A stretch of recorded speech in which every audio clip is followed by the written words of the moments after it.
저는 오늘 얘기할 주제는 제가 원래 전공한 게 금융, 화폐 금융론이라서 화폐 금융 중에서 시민이 이해해둬야 될 피부에 와닿는 얘기를 좀 말씀드릴까 합니다. 금융이다라는 부분은요, 제가 시카고 대학에 간 이유도 거기에 사실은 아주 중요한 거래소가 있습니다. 뉴욕뿐만이 아니라 사실은 시카고에 선물 거래소가 아주 큰 것이 있습니다. 거기에 가보면 느끼는 것이 어떻게 느끼느냐면 사람의 탐욕과 지혜 이런 것이 아주 적나라하게 드러납니다. 그러면서도 금융은 사실은 가장 큰 협력하자, 그러니까 사람의 탐욕을 억누르면서 거기에 어떻게 협력하도록 만드는 제도가 복잡하게 얽혀있는, 어떤 점에서는 경제학에서도 가장 활발하게 변하고 새로운 용어도 많이 나오고 전문가도 따로잡기 어려울 정도로 현란하고 복잡한 분야가 바로 금융입니다. 사실은요. 그렇지만 사실은 거기를 지배하는 논리는 아주 단순합니다. 사실은 오늘 그 단순한 면을 시민이 어떻게 그 복잡한 것을 좀 단순하게 이해를 하는데 조금이라도 도움이 될까 해서, 먼저 당연하게 전제가 되는 게 돈이 뭐지? 금융이 뭐지? 하는 것부터 시작하도록 하겠습니다. 돈과 금융이 뭐냐? 두 번째로는 이자와 복리가 뭘까? 이자라는 현상, 또 복리는 이자의 이자라고 이해하면 쉽습니다만 하여간 그 복리, 이자의 이자라는 것이 뭐지? 그걸 가지고 어떻게 할부금, 연금 같은 것도 계산할 수 있지? 하여간 그런 문제가 두 번째 문제입니다. 세 번째 문제는 부동산 증권 가격은 어떻게 결정되는지. 증권이라고 하면 대표적인 건 주식이고 채권도 있습니다. 여러 가지 또 다른 파생상품 같은 것도 복잡하게 있습니다만, 오늘은 좀 더 단순하게 부동산, 주식 이런 문제에 대해서 그 가격이 어떻게 결정되는가라는 것을 살펴보겠습니다. 네 번째로는 증권 포트폴리오라고 복잡하게 얘기했습니다만, 포트폴리오라는 것은 주식을 가질 때 하나만 갖는 것이 아니라 여러 개를 분산해서 갖습니다. 그걸 몇 대 몇 대 몇으로 분산해서 갖지 하는 게 바로 그런 걸 갖다가 우리는 포트폴리오라고 얘기합니다. 그러니까 주식을 갖때 어떤 비율로 혼합해서 갖느냐, 또는 부동산, 예금, 증권을 가질 때도 그걸 어떤 비율로 혼합하는 것이 바람직하냐, 이것이 포트폴리오입니다. 이걸 우리말로 번역할 말이 마땅치 않아서 사실 신문에도 그냥 포트폴리오라고 얘기를 합니다. 여러 개를 섞어서 가질 때 어떤 비율로 섞어서 갖느냐, 그거를 어떻게 선택하지? 포트폴리오를 어떻게 선택하지? 그게 네 번째 문제입니다. 다섯 번째 문제는 사실 사람은 미래를 내다보면서 소비하고 저축하고 금융을 이용합니다. 10대에서부터 자립을 막 시작할 때죠. 20대로 넘어서서 20대 후반에서 가정을 갖추고 또 자녀를 기르고 나중에 은퇴를 하고 생애를 마칠 때까지 자기의 소비 계획을 어떻게 세워야 되지? 제법 복잡한 것 같습니다만 사실은 그 논리도 그렇게 어려운 것은 아닙니다. 가급적 단순한 형태로 그걸 설명해 나가겠습니다. 먼저 돈과 금융이 뭐지부터 시작하겠습니다. 그러면요, 돈과 금융이 뭐지? 돈을 복잡하게, 돈에 관해서 아주 감정이 설해가지고 복잡한 얘기가 많이 나옵니다만, 객관적으로 보면 돈이 뭔가는 우리는 다 압니다. 사실 한국은행권이라고 딱 찍혀있고 거기에 10,000원, 50,000원 이렇게 찍혀있는 거, 그게 돈입니다. 그 돈은 사실은 한국은행에 가서 이거 다른 걸로 바꿔주세요 라고 해도 다른 가치 있는 것으로 바꿔주지 않습니다. 그런 의미에서 우리는 불환 지폐라고 얘기합니다. 다른 것과 바꿔주지 않는, 그냥 그 자체가 가치 있다라고 여겨서 하라는 그런 것을 갖다 우리는 불환, 바꿔주지 않는 종이 돈이다라고 얘기합니다. 옛날에는 바꿔주는 돈이 있었기 때문에 그런 이름이 붙긴 붙었습니다. 옛날에는 달러를 35달러를 가져가면 금 1온스랑 바꿔줬습니다. 지금은 세계 어느 돈도 바꿔주는 돈이 없습니다. 전부 지폐입니다. 그냥 종입니다.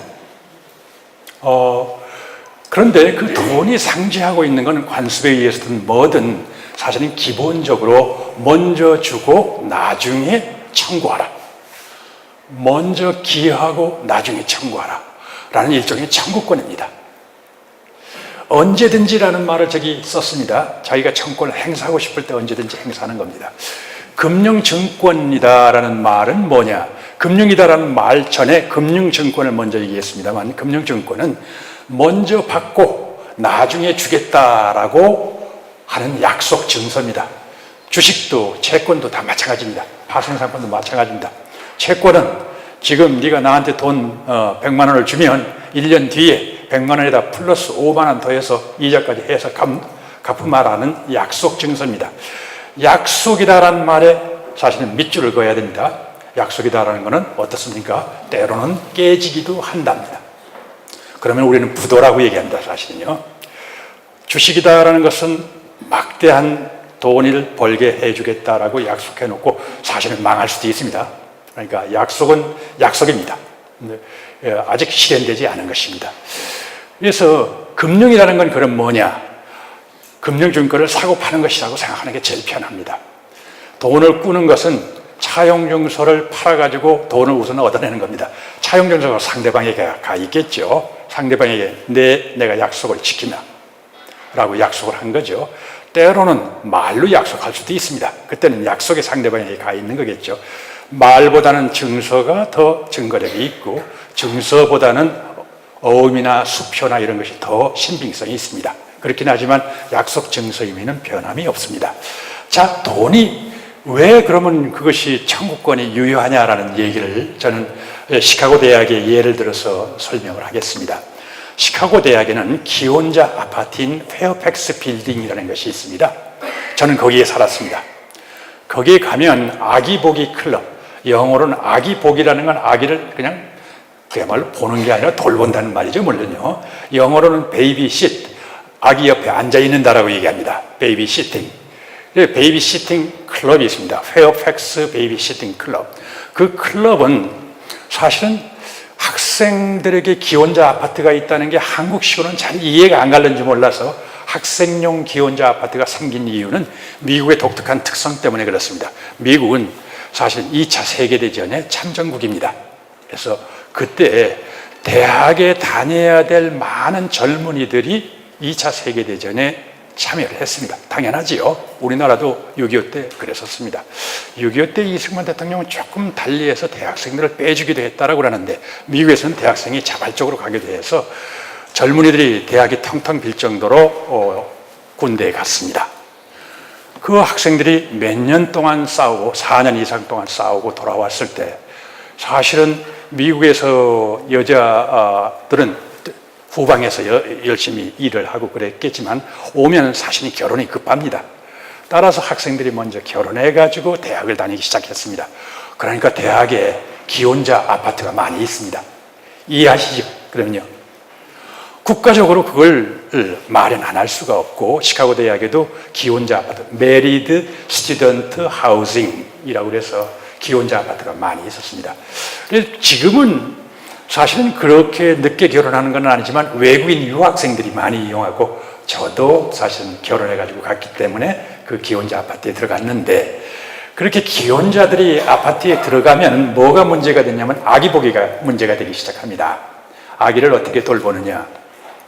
근데 아기 보기의 특성을 가지고 간단하게 말씀을 드리면은 첫 번째는 아기 하나를 보느냐 둘, 셋을 한꺼번에 보느냐가 노력의 차이가 별로 차이가 많지 않습니다. 더군다나 애들끼리 서로 이렇게 놀게 하면 오히려 더 편할 수조차도 있습니다. 플러스 아기에게 사교성을 길러준다는 교육적인 효과까지도 있어서 사실은 그룹별로 뭉쳐서 아기를 보는 것이 효과적이다라는 말씀을 드리는데 그렇게 할 때 문제가 하나 생깁니다. 문제가 하나 생기는 건 아기를 다른 사람에게 맡기기만 하고 사실은 자기가 다른 사람이 맡기러 왔을 때는 이런저런 핑계를 대면서 빠지는 사람이 생길 수도 있겠지요. 생길 수도 있겠죠. 만약 얌체 또는 기회주의적인 행동이 생길 수가 있습니다. 그걸 막기 위해서 어떻게 하느냐면 새로 들어온 회원에게 회장은 5시간 분량, 1시간짜리 3장, 2시간짜리 1장 정도로 쿠폰을 줍니다. 그럼 그 쿠폰을 주고 회원은 다른 회원에게 아기를 맡길 때 해당 시간만큼의 쿠폰을 교부합니다. 그러면 쿠폰이 떨어지면 어떻게 해야 됩니까? 쿠폰을 새로 벌어야 됩니다. 다른 사람의 아기를 봐주고 쿠폰을 벌어서 아기를 맡길 수가 있습니다. 그러면 얌체 문제가 해결이 됩니다. 이해하시겠습니까? 얌체 문제가 해결될 수 있다.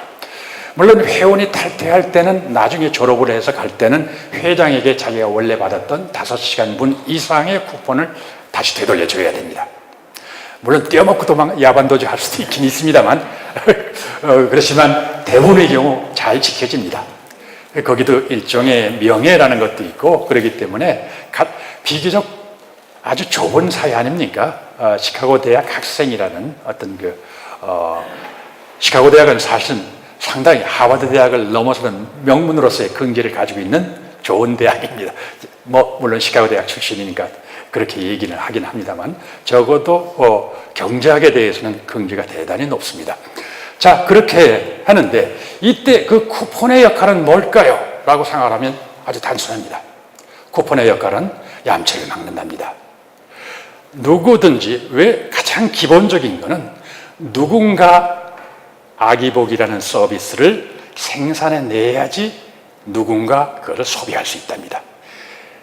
한 사회 내에서 소비량은 생산량을 넘어설 수 없습니다. 어떤 한 사람은 공짜로 소비할 수는 있지만 누군가는 생산해내야 됩니다. 당연한 물리적인 법칙입니다. 그렇죠?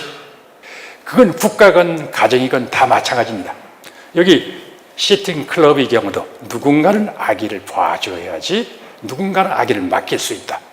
아기를 맡기는 게 왜 필요한지는 여러분들 아실 수 있죠. 학생들이니까 열심히 공부해서 시험을 볼 때도 있고 미국에서는 파티 같은 걸 할 때 아이를 데려갈 수가 없습니다. 쇼핑을 할 때 혼자 가야 될 때도 있고 그래서 하여간 아기복이라는 서비스를 통해서 서로 협력을 하는데 얌체를 막기 위하여 자동적으로 쿠폰이라는 걸 지급해서 사람들을 감시하는 겁니다. 생산 없이 소비할 수 없도록 강제를 하는 겁니다. 내가 얘기하는 포인트는 이겁니다. 돈이 하는 역할이 바로 그거답니다. 돈이 하는 역할은 먼저 네가 사회에 기여해라. 그래서 10,000원이면 10,000원어치만큼을 먼저 벌고 그 돈 가지고 네 사회에 대해서 10,000원어치만큼 청구를 해라. 그래서 뭐를 우리는 강제하는 겁니까? 얌체를 없애고 사회적인 협력을 촉구하는 겁니다. 돈의 역할은 그렇습니다. 자, 그걸 갖다 조금 다음으로 넘어가서 얘기하면 물론 이렇습니다. 여기에서는 새로 들어온 어떻게 되느냐 이렇게 하면 아기복이 클럽의 목적은 회원의 시간을 활용하고 규모의 경제를 누리게 하고 부모들 사이에 놀이와 사회성 교육을 시킵니다.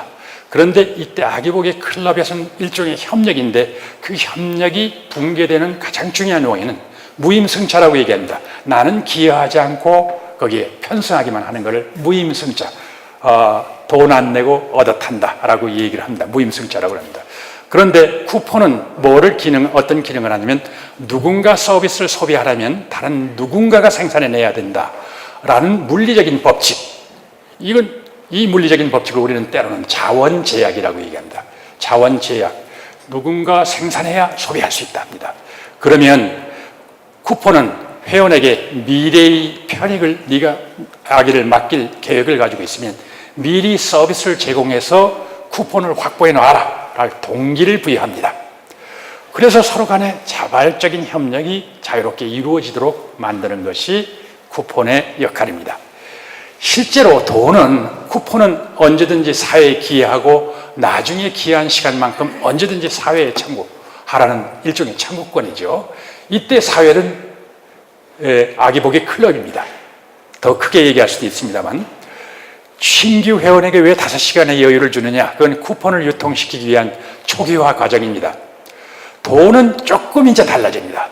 돈은 쿠폰이랑은 달리 하나의 쿠폰은 아기를 보아주면 아기를 다시 맡길 수 있다지만 돈은 사실은 자기가 기여한 것을 다른 물건으로 바꿔서 청구할 수 있다는 점에서 큰 차이가 있습니다. 다만 어떤 제약이 있냐면 네가 사회에 생산해서 기여한 거, 다른 사람에게 준 게 기여한 겁니다. 그때 그 가치, 그 금액만큼을 남에게 청구할 수 있는 청구권을 인정해 주는 겁니다. 이것은 사실은 어떤 점에서는 더 다양한 협력을 가능하게 합니다. 내가 기여한 것은 내가 피규어를 가지고 생산한 한 종류의 물건이고, 내가 다른 사회로부터 청구할 수 있는 건 아주 여러 가지 걸 청구할 수 있습니다. 예를 들어서 저의 경우라 그러면은 저는 사실은 강의라는 거에 피규어를 가지고 있다라고 합시다. 그럼 강의를 통해서 사회에 기여하고 그걸 거기에서 받은 돈을 가지고 먹을 것도 사고 입을 것도 사고 뭐 말하자면 다른 서비스도 사고 이렇습니다. 여러 가지 거를 청구를 하는 셈입니다. 누구든지 돈을 받고 그러면 상품을 공급해 줘야 됩니다. 우리가 돈을 줬을 때 상대방에서 기꺼이 돈을 받고 나한테 그 가치에 해당하는 물건을 나한테 줘야 되는데, 사실은 상대방은 그럴 용의가 있습니다. 왜 그렇겠습니까? 상대방은 자기도 그 돈을 받으면 남에게 똑같이 누구에게든지 이 돈을 주고 자기가 원하는 걸 청구할 수 있다는 걸 알기 때문입니다. 바꿔 얘기하면 이렇습니다. 내가 다른 사람이 다 받을 것을 아니까 나도 받습니다. 모든 사람이 서로 그렇습니다. 이 돈이 가치가 종이 쪽에 불과하지만 이 종이 쪽을 받고 나서 내가 다른 사람에게 청구를 하면 그 사람들이 이 종이짝을 인정하고 그 가치에 해당하는 물건을 나에게 줄 것이다 라는 것을 믿으니까 나는 기꺼이 그걸 받고, 모든 사람이 그러면 한 사람도, 남은 한 사람도 기꺼이 그걸 받을 용의가 생긴다, 그런 얘기입니다. 그렇습니다. 그걸 우리는 일반적인 수용성이라고 얘기합니다. 돈은 누구든지 가치 있다고 인정하고 받아들인다. 그렇죠? 가짜 돈이 아닌 이상 그렇습니다. 우리는 이때 아주 가혹하지만 하나의 조건이 있습니다. 돈은 상대방에게 청구하기 전에 먼저 돈을 벌어야 된다. 돈을 벌기 위해서는 먼저 사회에 기여를 해야 된다. 이걸 가지고 먼저 선기여 후 청구, 이 조건을 갖다 때로는 현금 선불제약이라고 얘기합니다. 먼저 돈을 가져야 된다. 청구하기 전에 먼저 돈을 가져야 된다. 이것이, 이 선불 제약 때문에 사실은 사회 전체로는 생산한 가치가 소비한 가치보다 같거나 크도록 하는 것이 보장이 됩니다. 자원 제약이 모든 상품 사이에 다 보장이 된다라고도 할 수 있습니다. 그런데 이것이 때로는 가혹하기도 합니다. 먼저 청구하라고? 나는 애기인데 먹을 거 젖이 필요한데 나보고 먼저 청구하라고? 엄마 젖 먹는데 돈부터 가져오라고? 이거 안 되죠, 그죠? 사실은 어떤 나쁜 사람의 경우도 비슷한 얘기가 있을 수 있습니다. 아주 때로는 이 현금 선불 제약이 불가피하게 도입한 제도지만 사실 너무 가혹할 수도 있습니다. 그 가혹하다는 건 다른 얘기가 아니라 인정적인 얘기를 넘어서서 사실 사회적으로 상당히 가치가 있는 투자나 거래의 기회가 있는데 그러한 협력의 기회를 놓칠 수도 있다는 얘기입니다. 예를 들어서 나는 일시적으로 중요한 어떤 병에 걸렸습니다. 그런데 사실은 페니실린 한 방을 맞으면 나가서 사회에 크게 봉사할 수도 있는 사람입니다. 그런데 페니실린 값이 없다라고 합시다. 이 경우는 급전을 내서라도 현금 선불 제약에는 어긋나지만 돈을 빌려서 우선 치료를 하고 나중에 돈을 갚는 것이 좋을 수도 있다는 얘기를 말씀드리려고 하는 겁니다. 이런 것을 말하자면 현금 선불 제약의 어려운, 말하자면 문제를 해결하기 위해서 이렇습니다. 현금 선불 제약은 분업과 교환을 촉진하지만 시간을 넘어서 협력을 제한하기도 합니다. 이것이 문제입니다. 시간을 넘어서는 협력을 제한하기도 한다. 나는 내일 큰 돈을 벌을 수 있습니다. 그런데 오늘 폐렴을 낫고 페니실린을 구하지를 못하면 내일을 맞지 못할는지 모릅니다. 그러면 현금 선불 제약이 있는 세계는 그럼 내일로 가서 돈을 벌어서 오늘 와서 치르면 될 것 아니냐? 이건 타임머신이 없으면 불가능합니다. 따라서 우선 약속을 한다. 내일 틀림없이 갚을게. 이자까지 줄게. 그 약속이 정말로 진실한 약속이라면 사실은 그렇게 해서 협력하는 게 너도 좋고 나도 좋을 수 있습니다. 나는 여기에서 이런 얘기를 했습니다. 시간을 넘어서는 협력을 제한한다라는 말에서 나는 협력이다라는 것이 인간의 어떤 본연의 본질적인 것처럼 얘기를 해서 여러분들이 약간 의아하게 생각하는지도 몰라서 그 부분에 대해서 약간만 이 PPT에는 없지만 보충 설명을 좀 말씀드리겠습니다. 우리는 흔히 협력이다라는 게 같이 모여서 꼭 하는 협력만을 의미하는 것처럼 생각하지만 사실은 따로 떨어져서도 얼마든지 협력을 할 수 있습니다. 그 중에 하나가 거래라는 협력입니다. 거래라는 것은 뭐냐면 가치 있는 것을 서로 주고받는 것을 우리는 거래라고 얘기합니다. 그렇죠? 예를 들어서 내가 돈이라는 것, 가치 있는 것을 내고 짜장면을 사 먹을 때 이건 거래입니다. 가치 있는 것을 주고받았으니까요. 다만 그 거래가 거래이기 위해서는 서로 합의를 해야 됩니다. 상호 합의하에 가치 있는 것을 서로 주고받는 것이 거래다라고 생각하면 됩니다. 그런데 그 거래가 협력이다, 또 거기에서 거래의 이득이 생긴다라고 얘기하는 게 여러분들에게는 의아할런지 몰라도 이것이 사실은 부지불식간에 아주 중요한 현대생활의 요체이기 때문에 그것이 금융을 이해하는 데도 중요하기 때문에 그냥 협력이다라는 것이 어떤 형태로 일어나는가를 갖다 말씀을 드리겠습니다. 자, 사람들이 경제학에서 보는 사람들은 기본적으로는 자기 나름대로 이득과 비용을 늘 비교해가지고 이득이 비용보다 크다라고 할 때만 어떤 행동을 선택을 합니다. 경제학에서는 그렇게 생각합니다. 이렇게 생각하는 것이 다른 사람의 행동을 이해하는 데도 굉장히 도움이 됩니다. 나름대로 이득이 비용보다 클 때 사람들은 그 행동을 선택한다. 그러면 거래가 서로 상호합의하에 이루어졌다고 합시다. 둘 다 거래라는 걸 선택했습니다. 우리는 어떤 결론을 내릴 수 있을까요? 각자는 주는 것보다 받는 것이 더 많다. 주는 것은 비용이거든요. 가치 있는 것을 잃는 것이 비용입니다. 내가 받는 것은 얻는 거잖아요. 그건 이득입니다. 이득이 비용보다 크기 때문에 각자는 거래를 했을 겁니다. 내가 짜장면을 사 먹었을 때는 5,000원보다는 짜장면이 좋다라고 해서 사 먹은 겁니다. 정확하게 얘기하면 5,000원을 가지고 사 먹을 수 있는 다른 어떤 것보다 지금 짜장면이 나한테는 더 소중하다고 생각한 겁니다. 짜장면집 주인은 어떨까요? 5,000원이 내가 만든 짜장면보다 더 나에게는 이득이다라고 생각한 겁니다. 왜? 아마 그 사람은 짜장면을 만드는데 5,000원보다 적게 들었을 겁니다.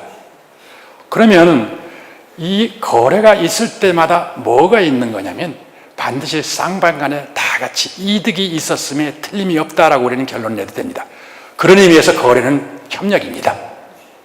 그 협력이 지금은 우리에게 범세계적으로 나타납니다. 국내에만 그치는 게 아니라 수출하고 수입하지 않습니까? 범세계적으로 이루어진다는 얘기입니다. 그것이 우리에게 얼마나 도움이 되고 있느냐라는 얘기를 잠깐만 좀 생각해 볼까요? 사실은 이렇습니다.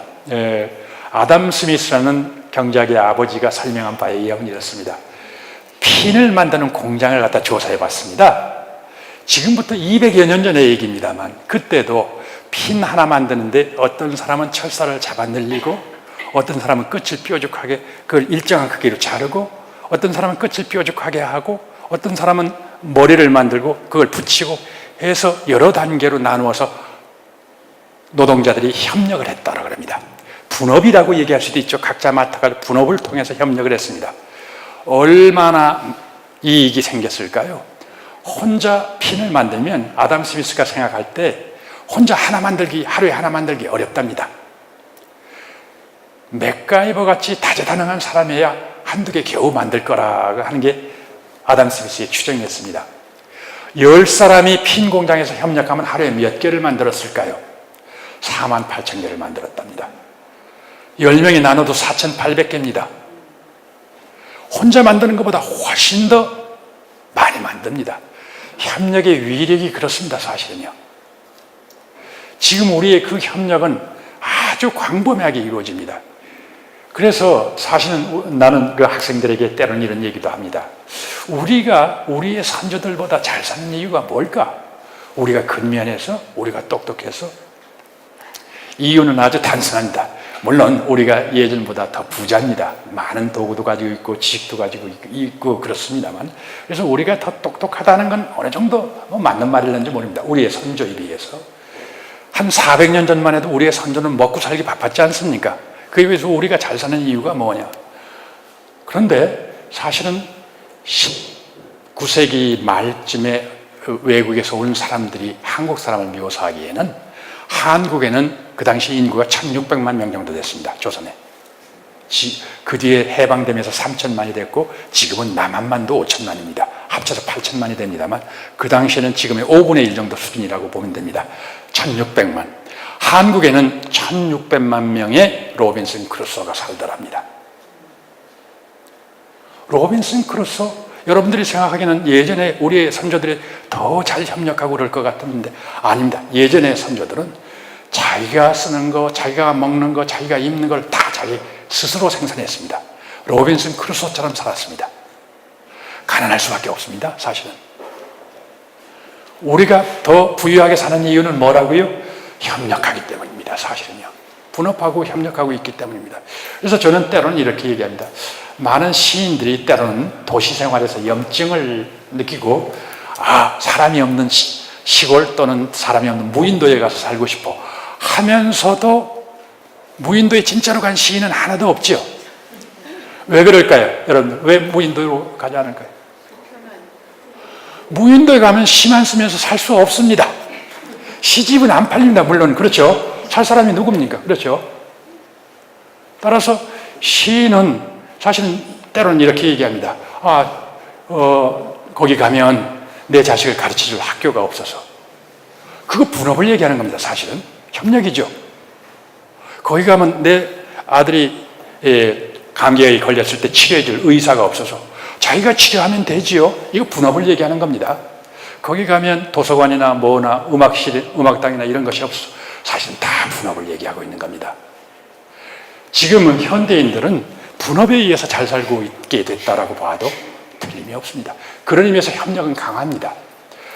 사실은 협력의 이득이 어떻게 생기느냐라는 문제의 아주 출발점에서부터 지금 나는 핀 공장까지 이렇게 얘기를 했습니다만 협력에 막대한 이득이 있다는 걸 우리가 인정하고 들어가야지 저것이 이해가 될 겁니다.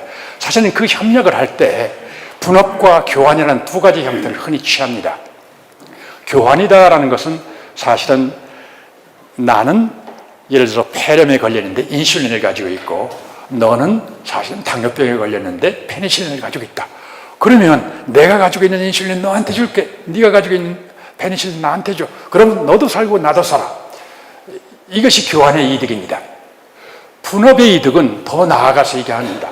사실은 내가 우연히 인슐린을 가지고 있는 게 아니라 가만히 있자 세상에 당뇨병에 걸린 사람이 많네. 내가 인슐린만 잔뜩 만들어 가지고 있어도 뭐 그거 가지고 의식 다 해결되겠네. 이때는 자기가 어느 하나에 전업을 합니다. 전업을 하면 생산성이 올라가고 여러 가지로 말하자면 분업을 통해서 아까 아담 스미스가 얘기한 대로 서로 간에 잘 살 수 있습니다. 물론 상호 의존적이 되죠. 그래서 때로는 시인들이 싫어할는지도 모릅니다만 어쨌든 우리가 풍요를 누리게 될 수 있다는 것은 사실입니다. 어떤 점에서는 사실은 풍요뿐만 아니라 다른 협력에 갖는 이점도 있습니다. 물론 어떤 사람은 이렇게 얘기합니다. 예전처럼 핀 하나를 혼자 다 만들면 보람을 느끼는데 핀의 끝만 뾰족하게 갈면 보람을 느끼지 않는다. 이렇게 생각할 수도 있습니다만 사실은 어떤 사람은 내가 아는 어떤 타일공은 이렇게 얘기하더라고요. 서울역 앞에 대우빌딩 있잖아. 거기 타일은 내가 붙인 거야. 긍지를 느낄 수도 있습니다. 또 톨스토이의 어떤 그 우화에 보면 혼자서 열심히 독주하는 것보다 오케스트라의 어떤 한 파트를 맞아서 아름다운 합주를 하는 게 더 큰 보람을 느끼는 사람도 있을 수 있습니다.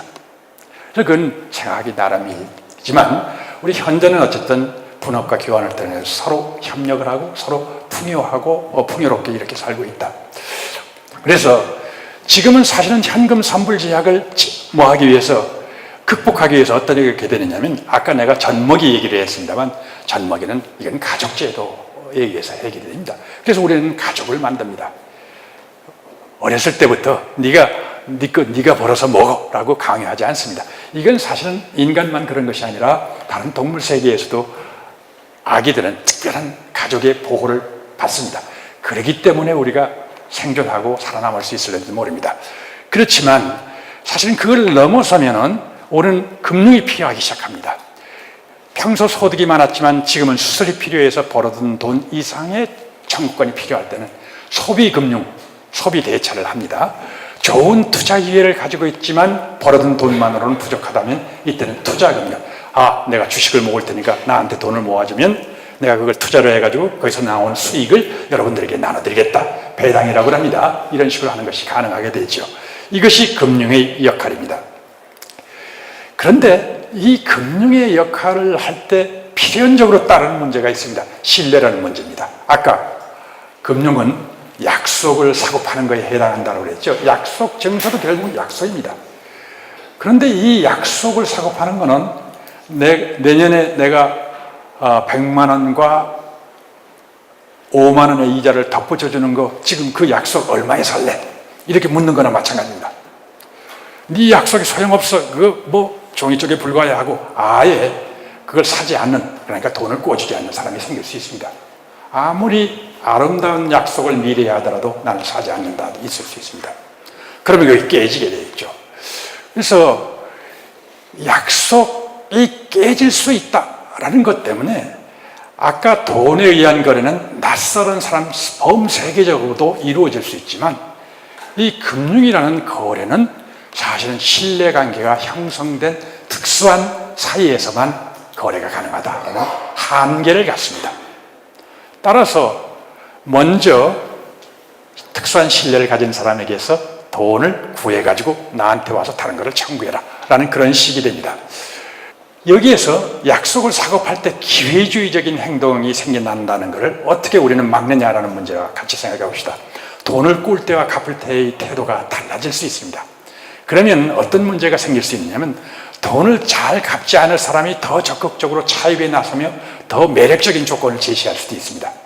이거를 역선택이라고 부릅니다. 역선택이라는 것은 사실은 좋지 않은 이 만나는 입장에서 선택이 이루어지는데 나한테 불리하게 선택이 이루어진다는 얘기입니다. 나는 돈을 꿔주려고 사람을 찾고 있는데 정말로 진실로 돈을 갚을 좋은 사람은 나타나지 않고 돈을 안 갚을 나쁜 사람만 나타난다.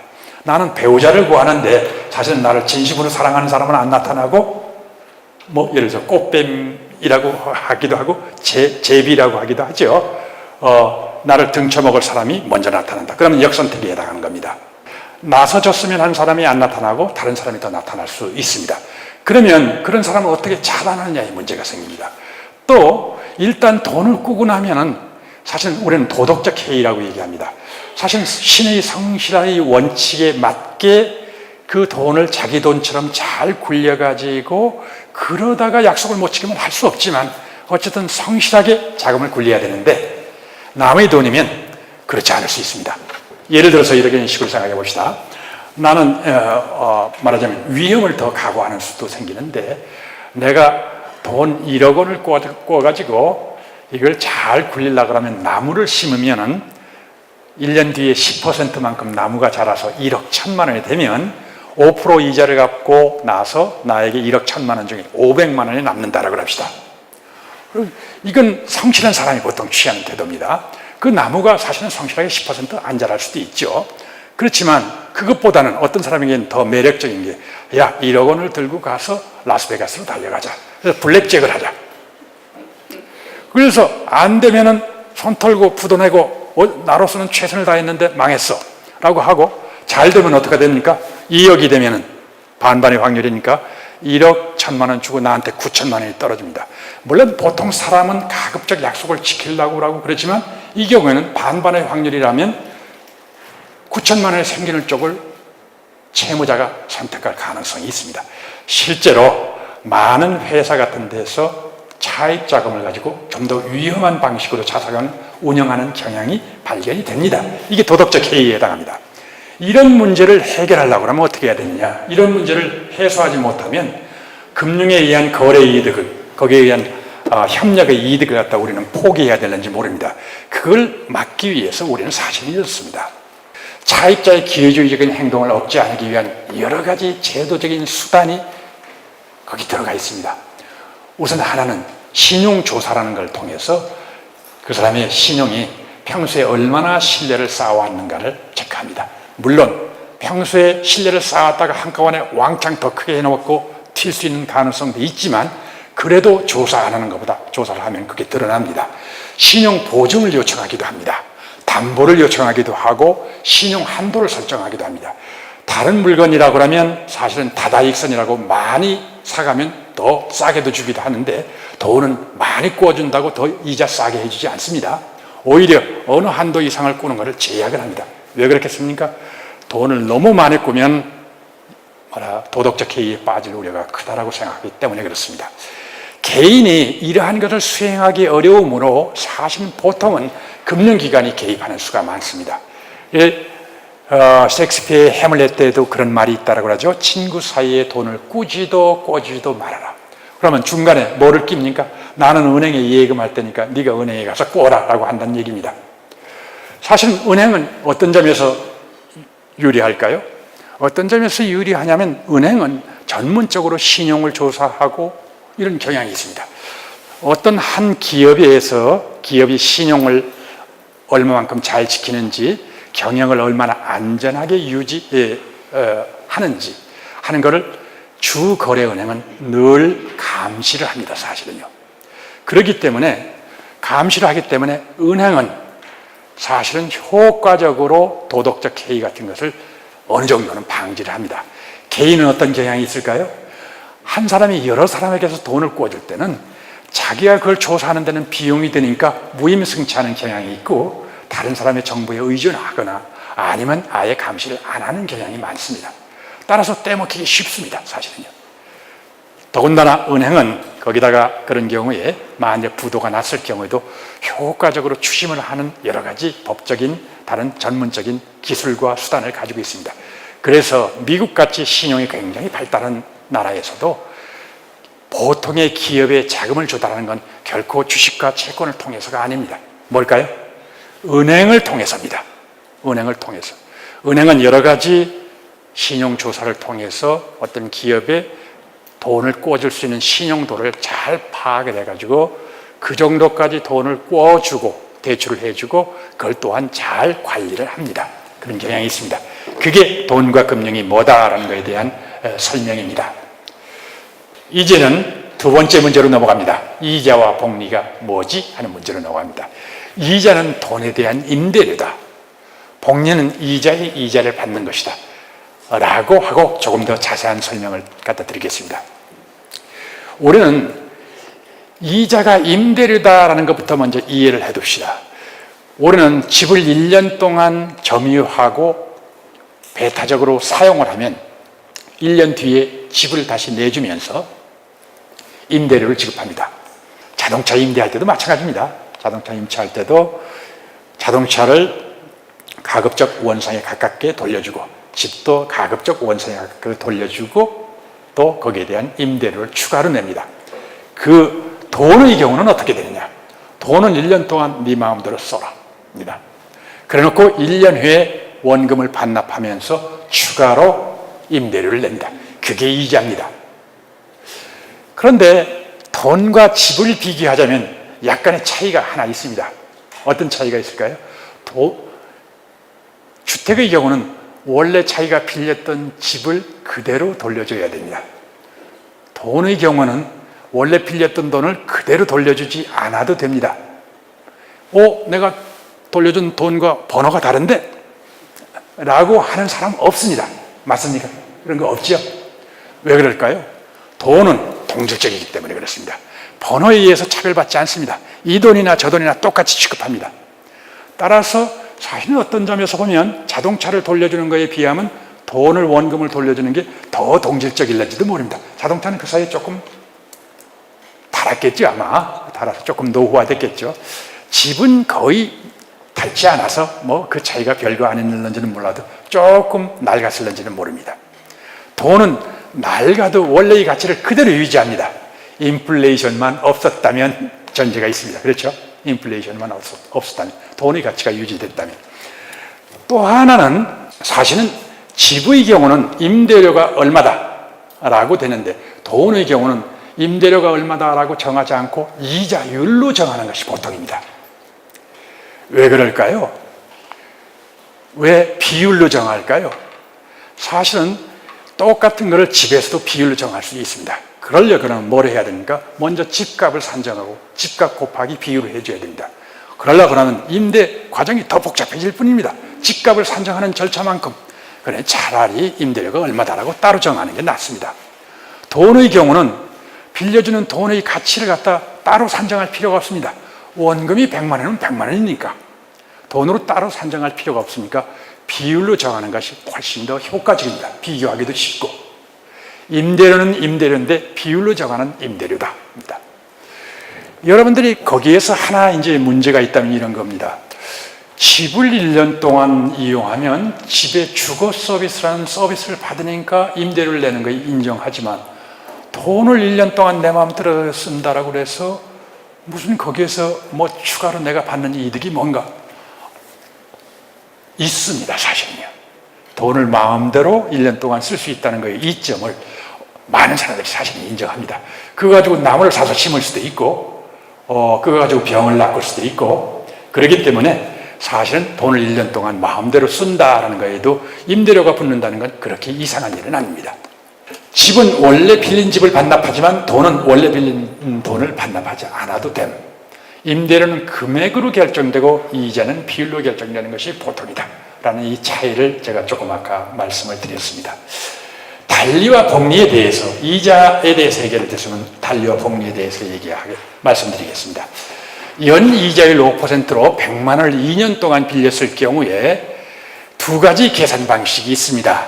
달리는 5%의 2배 해서 10%만큼 이자를 받는 방법이 있습니다. 그러면 달리는 100만 원 곱하기 1 플러스 5%의 2배입니다. 5%의 0.05의 2배니까 1.1배가 됩니다. 그래서 110만 원이 됩니다. 이것이 달리의 방식입니다. 복리의 방식은 100만 원 곱하기 1.05 해놓고 위에다가 2라고 썼죠. 우리는 자승이라고 읽습니다만 저걸 2번 곱한다는 얘기입니다. 1.05를 2번 곱한다. 그러면 사실은 약간 10%보다 커집니다. 110만 2,500원이 됩니다. 요 2,500원은 바로 이자에 대한 이자입니다. 이자에 대한 이자라는 건 이렇습니다. 자, 100만 원을 1년 뒤에는 5만 원이 됐을 5만 원의 이자를 놨을 거 아니냐? 그 5만 원에 대한 5% 이자는 왜 안 내냐? 5만 원에 대한 5%의 이자가 바로 2,500원입니다. 복리는 이자의 이자까지도 따지는 것이다 라고 기억해 두시면 됩니다. 복리는 이자에 대한 이자까지 지급한다. 그것이 달리냐 복리냐의 문제가 여기에서는 2년 뿐이니까 아주 단순해 보여도 이게 길어지면 문제가 커집니다. 이게 복리의 경우 사실은 복리를 계산하는 기간에 따라서도 원리학계가 달라질 수 있다는 말씀을 여기서 같이 드리겠습니다. 나는 연에 한 번씩 2년 동안 하면 110만 2,500원이 된다라고 그랬습니다만 월마다 이자를 받는 것을 전제로 해서 그 월에 대한 이자에 대한 이자를 다 따지면 이렇게 됩니다. 100만 원 곱하기 0.05를 12로 나눕니다. 그러면 월 이자율이 되겠죠. 월 이자를 그걸 24개월이 되니까 24로 이 24번 곱해줘야 됩니다. 1.05 나누기 12를 24번 곱해주면 얼마가 되느냐면 110만 4,941원. 여기에서 2,500원보다 2,441원을 더 붙었죠. 요건 월간 이자의 이자를 다 따지니까 이렇습니다. 뭐 그 차이가 그렇게 큰 차이는 아니다라는 걸 감을 잡으실 수는 있습니다. 기간이 길어지면 저 차이가 아주 커질 수도 있다라는 말씀을 좀 드리겠습니다. 이자율이 5%일 때 현재의 100만 원, 현재 가치와 미래 가치라는 말씀을 좀 드리겠습니다. 이자율이 5%일 때 현재의 100만 원이 2년 뒤에 110만 2,500원이 된다라고 합시다. 이거는 보통 저런 식으로 따집니다. 복리로 따집니다. 복리로 따질 때 그러면 이 두 가치는 사실은 서로 같다라고 봐야 됩니다. 오늘의 100만 원과 2년 후에 110만 2,500원의 가치가 같다. 오늘의 이론과 2년 뒤의 이론이 같은 이론이 아닙니다. 오늘의 이론이 2년 뒤의 이론보다 더 가치 있는 이론입니다. 얼마만큼 더 가치 있느냐? 저기 얘기하면 2년 뒤에 110만 2,500원이 지금의 100만 원에 해당할 정도로 가치가 있습니다. 그러니까 그 2년까지 나오는 이자만큼 더 가치가 있다라고 봐야 된다는 얘기입니다. 그래서 우리는 2년 뒤에 110만 2,500원의 현재 가치가 100만 원이라고 이렇게 얘기합니다. 2년 뒤에 이거는 100만 원, 2년 뒤에 100만 원, 100만 원보다 작습니다. 2년 뒤에 110만 2,500원의 가치가 100만 원입니다. 그럼 2년 뒤에 100만 원의 현재 가치를 계산하려면 어떻게 해야 될까요? 요걸 100만 원을 110.25분의 100이라고 곱해줘야 됩니다. 그러면 약 90만 원 정도가 됩니다. 2년 뒤에 100만 원은 90만 원 정도의 가치밖에 없습니다. 인정하시겠죠? 그죠? 대체로 그렇습니다. 지금 90만 7,029원을 2년 동안 놔두면 2년 뒤에 100만 원이 된다는 뜻이기도 합니다. 현재 가치와 미래 가치. 이것이 그 다음에 배울 증권의 가격이 결정되는 거랑 관련해서 중요하니까 기억해 두시기 바랍니다. 자, 일반적으로 원금의 N년 후 원리 합계는 미래 가치는 현재 가치 곱하기 1 플러스 이자율의 N승입니다. N번 곱한다는 뜻입니다. 거꾸로 얘기하면 미래 가치가 주어졌으면 그걸 1 플러스 이자율 나누기 곱하기 N승 한 것으로 나눠주면 현재 가치가 나옵니다. 다시 한번 얘기하면 저기다 대입하면 이렇습니다. 현재 가치 90만 원은 미래 가치 100만 원 나누기 1 플러스 0.05의 자승. 말하자면 그런 식으로 계산하는 겁니다. 얼마를 놔둬야 미래에 그 돈이 될까라는 걸 우리가 추정해 보는 것입니다. 그게 현재 가치입니다. 얼마를 2년 동안 놔둬야 2년 뒤에 100만 원이 되지? 그것이 2년 뒤에 100만 원의 현재 가치다라는 그런 말씀입니다. 현재 가치 얘기를 했습니다. 그래서 이걸 가지고 여러분들이 흔히 하는 것 중에 할부 계산, 이게 자동차 할부든 또는 보험회사의 할부든 또는 이런 거 할부할 때 보험회사나 자동차 회사에서 조금씩 속여먹는 수도 흔히 있습니다. 사실은 그렇습니다. 그래서 여러분들이 이게 정말로 그쪽에서 이게 몇 이자율이 얼마라고 하는데 그게 맞아? 한번 확인해 본다라고 합시다. 그 이자가 맞는지. 그러려고 하면 이래야 됩니다. 2천만 원의 차량을 이자율 5%에 36개월 할부로 사면 매월 할부금은 얼마나 될까? 이게 조금 복잡한 얘기니까. 2천만 원의 차량을 자동차 회사에는 2천만 원, 이자율 5%에 36개월 할부로 준다고 그러는데 그때 할부금이 얼마가 돼야지 맞을까? 여기에서 이런 식으로 썼습니다. 이게 어떤 일정한 돈 X가 여기 있습니다. 요건 1 플러스 12분의 0.요거 하면은 요건 한 달 뒤에 낼 할부금의 현재 가치입니다. 요건 2달 뒤에 내는 X1의 현재 가치. 요렇게 해서 3년 뒤에 내는 X의 현재 가치. 이 합한 금액이 2천만 원이 돼줘야 됩니다. 그러도록 X를 계산해야 됩니다. 그렇게 계산을 하면 X가 약 60만 원이 됩니다. 저거 계산하는 거 사실은 저렇게 수식으로 써놓으면 조금 어려워 보이기는 한데 사실은 중학교, 고등학교 다니는 자녀에게 시키면 계산합니다. 그렇게 하고 사실은 그거를 전문적으로 계산하는 계산기가 따로 있기도 하고 그 다음에 또 어디에 가면 인터넷 사이트에 가면 이때 할부금이 얼마가 되냐 이자를 집어넣고 총액을 집어넣고 하면 할부금이 얼마가 된다 딱 나옵니다. 변수는 저것밖에 없지 않습니까? 2천만 원이냐 이자율이 얼마냐 할부 개월수가 얼마냐 요거를 딱 집어넣으면 곧바로 60만 원이 딱 튀어나옵니다.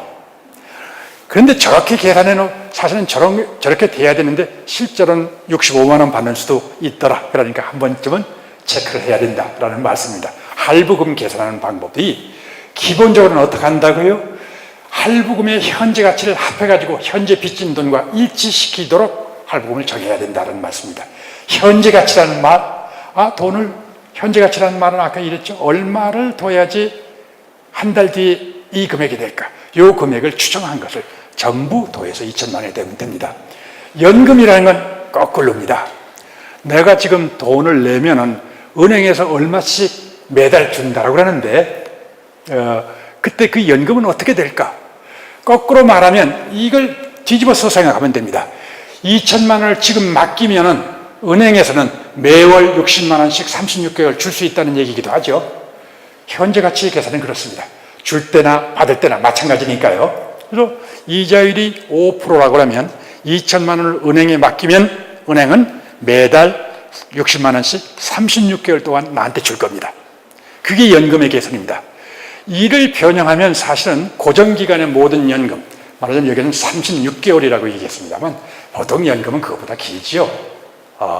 10년 이상이 됩니다. 보통 연금을 받으려면 10년 이상에 걸쳐서 받도록 법제화가 되어 있습니다.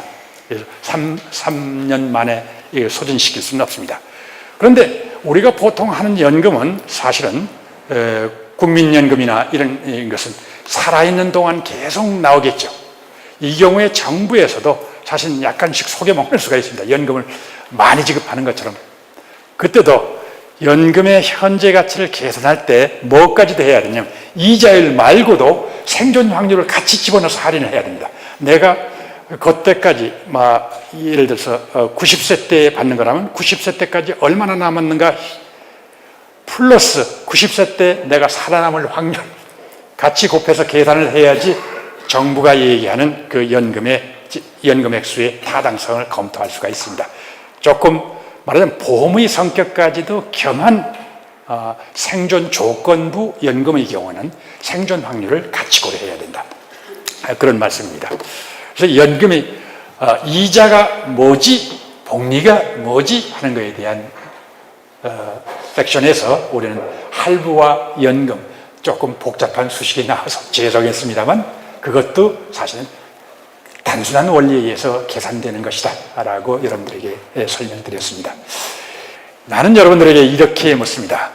매년 10만 원의 사과가 영원히 열리는 사과나무가 있다라고 합시다. 10만 원의 이자율이 5%인데 10만 원어치의 사과가 계속 열립니다. 여러분들은 이 사과나무를 돈 얼마까지 주고 사시겠습니까? 라고 묻습니다. 그게 이 사과나무의 가격이고 또한 부동산의 가격, 증권의 가격 통일되는 거니까 매년 제절로 10만 원어치의 사과가 딱딱 열립니다. 파는 것이 귀찮다면 10만 원의 수표가 딱딱 달린다고 합시다. 사과나무에서. 그렇게 생각해도 되지요. 그 사과나무를 여러분들은 얼마 주고 살 용의가 있으십니까? 나는 200만 원이라고 저기 얘기했습니다. 왜 그러냐라고 따져봅시다. 자, 은행에다 200만 원을 집어넣으면 매년 얼마가 나옵니까? 5%의 이자에서 10만 원이 나옵니다. 맞습니까? 5%의 이자라고 그러면 사실은 만일에 이 사과나무가 200만 원이 넘는다라고 합시다. 그러면 사과나무 살 사람이 아무도 없어집니다. 오히려 그때는 사과나무를 팔아가지고 이게 예를 들어서 210만 원이라면 10만 원의 인마이 포켓하고 200만 원만 집어넣어도 사과나무처럼 매년 은행에서 10만 원씩이 나오니까 이득입니다.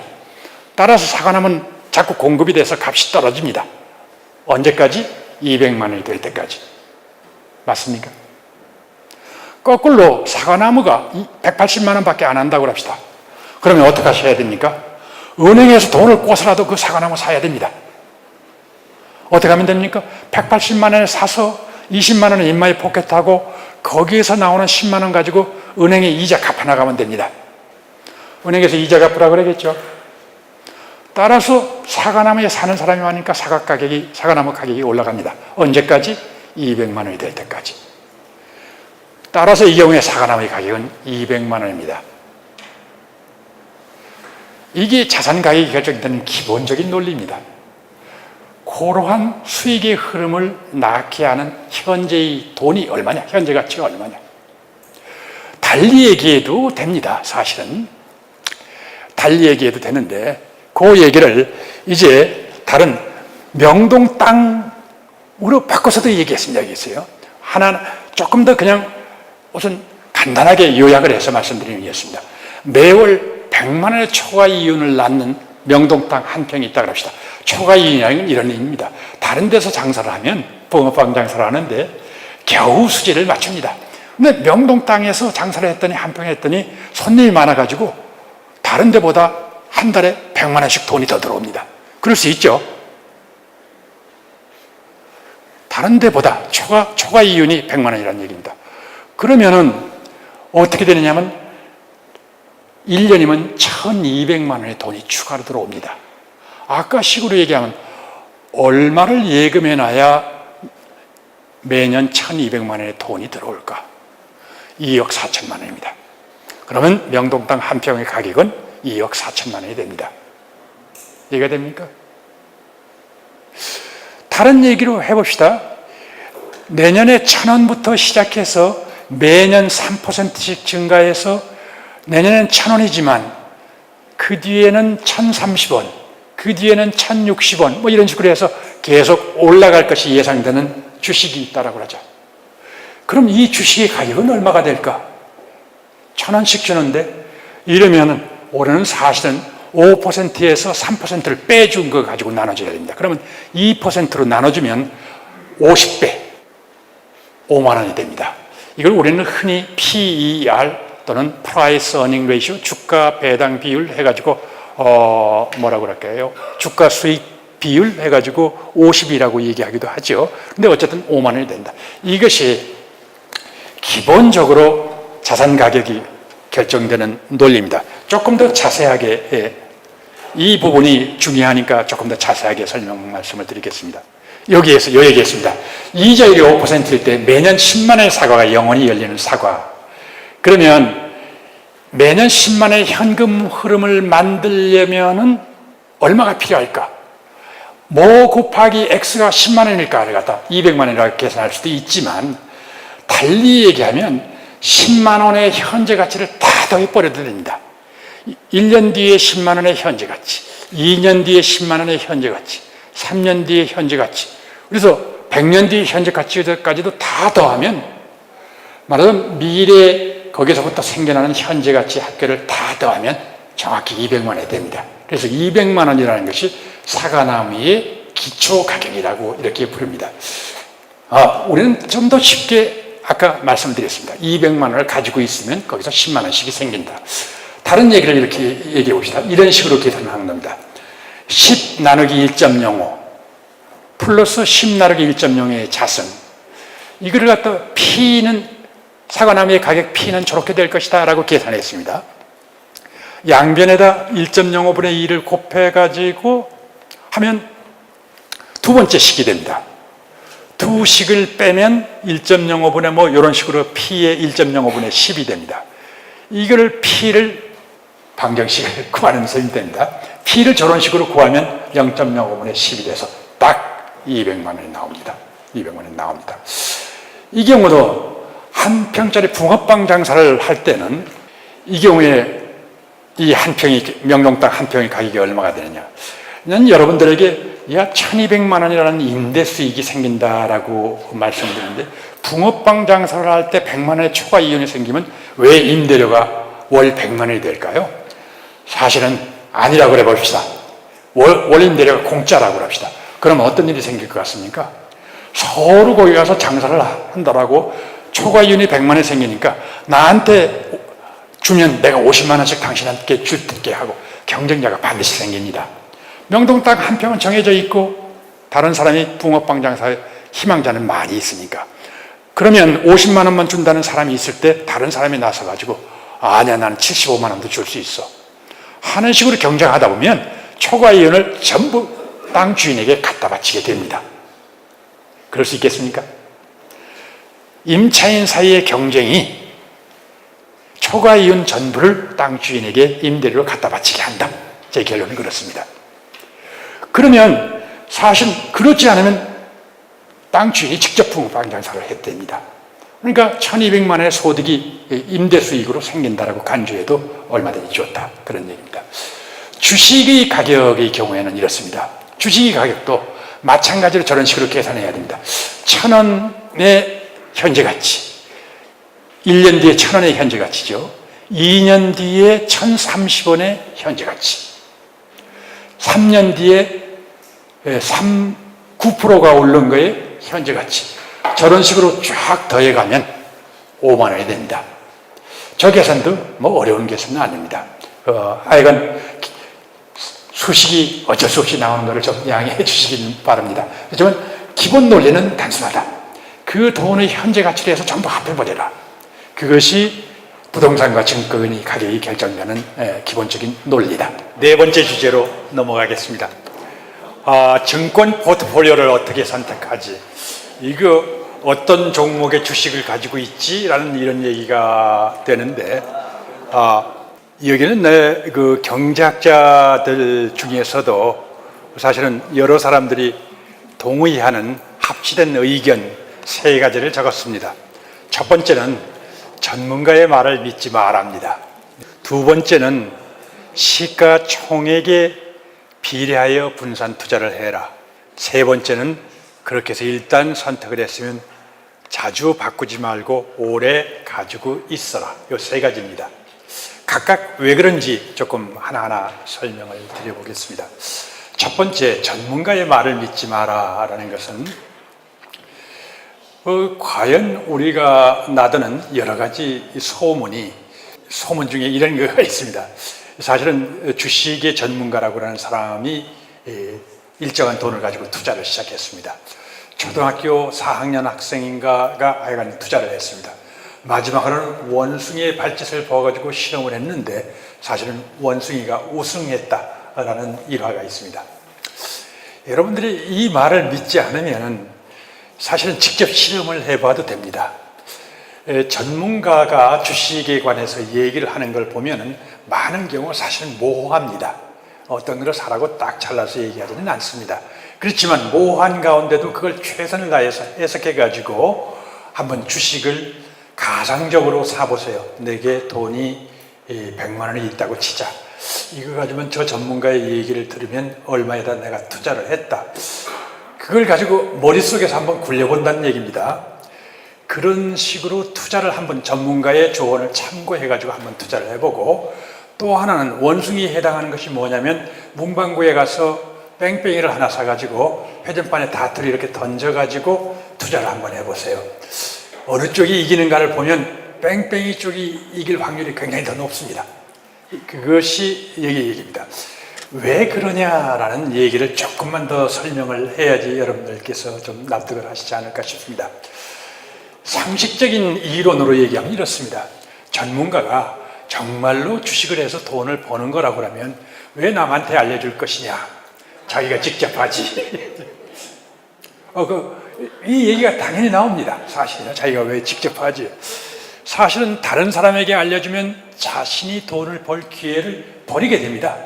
같이 돈 벌면 되지 않느냐? 아닙니다. 이거는요. 사실은 내가 사는 주식을 다른 사람이 다 따라서 사면 그 주식값이 올라가니까 자기는 비싸게 사가지고 싸게 팔 수밖에 없게 될 수가 있습니다.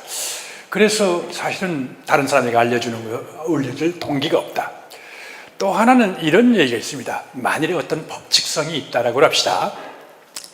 예를 들어서 옛날에는 이런 단순 명쾌한 법칙이 있었습니다. 사람들이 주 5일 근무제에서는 금요일 날은 빨리 주식 팔고 떠나려고, 여행을 떠나려고 해서 금요일 날 오전이나 목요일 날 오후에는 주가가 팔자 기분이라서 많이 떨어지고, 월요일 날 돌아오면 관망하면서 조금 눈치를 보니까 월요일 날은 그렇게 올라가지 않지만 화요일 날 오전에 가장 올라간다.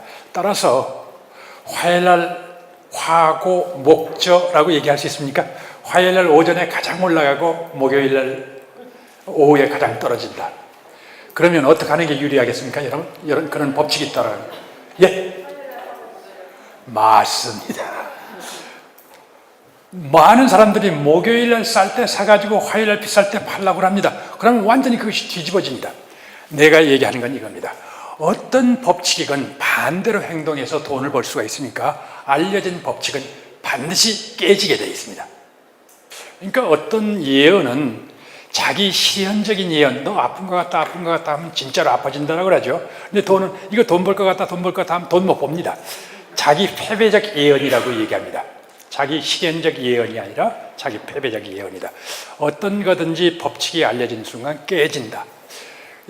예를 들어서 어떤 때는 제자가 와가지고 제가 금융을 하니까 그런 얘기도 합니다. 자기가 물론 증권 어널리스트도 있고 또 증권에 투자해서 상당히 성공을 거둔 제자도 있습니다. 교수님, 몇 해가 지나고 이렇게 하다 보니까 이제는 주식으로 해서 어떻게 돈 버는지 이제는 알겠습니다. 깨달았습니다. 듣고 보면 다 옛날에 한 번씩 지나간 법칙을 갖다 재탕하고 있는 거예요. 그것이 알려지는 순간 사실은 그 본인에게서도 깨져버리게 됩니다. 그래서 약간 상식적인 판단은 그렇게 될 수 있고 조금 더 정확하게 얘기를 해봅시다. 효율적 시장 가설이라는 것이 있습니다. 그 얘기에 의하면 주가는 사실 모든 시장 참여자들이 자기 나름대로 최선의 방법으로 정보를 분석해 가지고 사자 팔자를 냅니다. 그렇기 때문에 주가는 현재 시장 참여자가 가지고 있는 모든 정보를 효과적으로 다 반영하고 있습니다. 난다 긴다 하더라도 이런 집단지성이 다 하나의 주가의 정보를 응축시키고 있다라고 난 말씀드리는 겁니다. 엄청난 전문가들이 다 거기에 섞여 있습니다.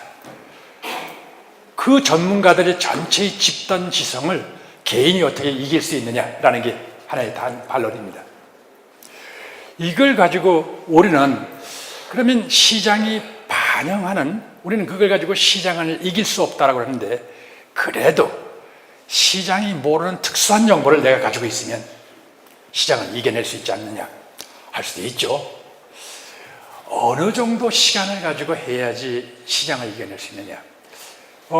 삼성전자가 어디에서 무슨 반도체를 개발해 가지고 뭐에 성공을 했다는 소문 하면 그때 사실 얼마 정도 내에 반응을 보여야 되냐면 10년 전에만 해도 10초 내에 반응을 하면 이길 수도 있다라고 그랬습니다. 지금 10초 가지고 안 됩니다. 3초 아마 그럴 겁니다. 여러분들이 남이 모르는 특수한 정보를 얻었다고 그래서 마누라 돈 좀 준비해봐, 좋은 소식이 있어. 그건 말도 안 됩니다. 그 소식 한참 늦습니다. 이렇게 딱 대기하고 있다가 삼성전자가 어떻게 했다 하면 단추를 탁 눌러야 됩니다.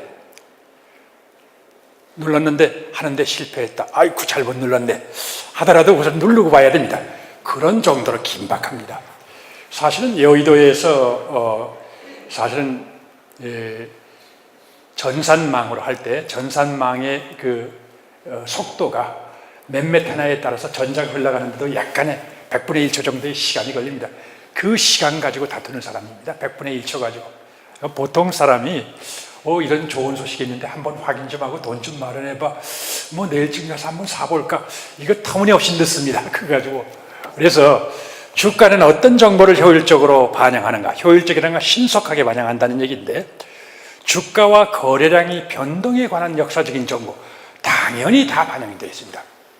누가 흔히 승자 패자 또는 요새 인터넷에 보면 청개구리 투자 기법에 해서 잃는 거에다 투자를 하면 오히려 딴다더라. 이거 얼핏 보면 일리가 있는 것 같아도 다 틀립니다. 그렇게 되어 있지 않습니다. 주가와 거래량의 변동에 관한 정보, 예를 들어서 증권시장에 가면 여러 가지 20일 이동평균, 60일 이동평균에서 현란한 그래프를 보여주면서 바로 이것이 골든 크로스, 요때 사가지고 데드 크로스, 요때 팔아야 되는 겁니다 라고 여러분들께 보여줄는지 모릅니다. 그 전문가 말 믿지 마세요. 그 사람은 뭐를 노리고 있느냐면 거래 수수료를 노리고 있습니다. 그래서 그거 믿어서는 안 됩니다. 공시된 재무자료와 경영에 관한 정보 당연히 반영이 됩니다. 마지막에 외부에 공개되지 않은 내부 정보가 있을 수가 있는데, 이것조차도 사실 아까 얘기한 몇 초 내에 반응하지 않으면 저것도 이길 수 없습니다. 이걸 가지고 여기에 대해서 효율적 시장 가설에 대해서 논문이 얼마나 많이 나왔느냐 하면, 사실은 CRSP라고 뉴욕 시장에서 하는 데이터들과 시카고 선물거래소 하는 데이터들이 전부 매주 시카고 대학에 도입이 되면 그걸 메인프레임에 걸어서 다 분석을 해서 데이터 한 번이 나오면 1000개 이상의 논문이 쏟아집니다. 그렇게 해가지고 저 효율적 시장 가설을 말하자면 지지하는, 그 반대하는 증거를 조금이라도 찾아낼까 하고 수만 명의 사람들이 수백만 개의 논문을 썼을 겁니다. 다 실패했습니다. 그러니까 증거도 확실합니다. 따라서 전문가의 말을 믿지 마라. 어떤 규칙성도 없다. 개인이 시장을 이길 수 없다. 기본 논리입니다. 아까 얘기한 대로 상식적인 판단으로도 충분합니다. 돈이 벌 거면 자기가 벌지 왜 남에게 알려주겠어? 이 말이 100번 여기서는 맞습니다. 그 뒤에 두 번째 충고에 대해서 얘기하겠습니다. 두 번째는 달걀을 한 바구니 넣으면 위험하다라는 것은 잘 알려졌습니다. 우리에게는 어떤 것이 아니냐면 돈이 가급적 안정적으로 있어야지 벌 때 횡재를 하고 손해를 볼 때는 아주 쪽박을 차는 이런 투자는 위험합니다. 따라서 안전하게 투자를 하려고 하면은 뭐를 해야 되느냐면 여기에서처럼 달걀을 한 바구니에 넣으면 안 되고 여러 바구니에 나누어서 놔야 됩니다. 그러려고 하면 우선 실물자산과 금융자산에 분산하는 것이 바람직하다고 합니다. 실물자산은 인플레이션에 안전하거든요. 그 다음에 누가 얘기한 대로 자기는 살 집은 어차피 필요하니까 살 집을 필요하니까 일종의 살 집을 확보한다라는 안정한 거소를 마련하는 거에서 위험에서부터 안정성을 갖다가 확보하는 수단입니다. 그 다음에 금융자산을 안전한 자산과 주식에 분산해야 되는데 보통 여기서도 1대1로 분산하는 것이 좋다라고 얘기합니다. 이거는 사람마다 차이가 있을 수 있습니다. 어떤 사람은 좀 더 젊은 사람은 좀 더 모험적으로 투자를 하고 나이 드신 분들은 좀 더 안전하게 투자하는 것이 좋습니다. 그런데 주식 자체는 어떤 식으로 분산해야 될까라는 게 우리의 마지막 포인트입니다. 부동산 1, 채권이나 안전한 채권이나 예금 1, 그 다음에 마지막으로 위험한 자산을 갖다 3분의 1만큼 가졌을 때 이것을 어떤 식으로 분산해야 될까? 이때 가장 기본적인 것은 다른 사람이 평균적으로 가지고 있는 비율을 따라하는 게 제일 안전합니다. 왜 그러냐라는 얘기를 갖다 이런 식으로 얘기하면 됩니다.